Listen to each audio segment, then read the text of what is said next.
In this video, I'll show you how to add a Facebook page to Business Manager step by step. First, sign in to Meta Business Suite and open the business portfolio you want to manage. From the dashboard, go to Business Settings, then select Accounts and choose Pages. Click Add and select Add a Page.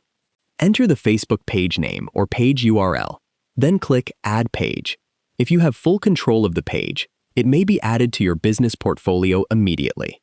If the page belongs to someone else, choose Request Access to a Page and send an access request to the page owner. Once the page is connected, go to People or Partners to assign the appropriate permissions to employees, agencies, or other team members. Review the access levels carefully and only give people the permissions they need. Finally, return to the Pages section and confirm that your Facebook page appears in the business portfolio. That's how you can add a Facebook page to Business Manager using Meta Business Suite.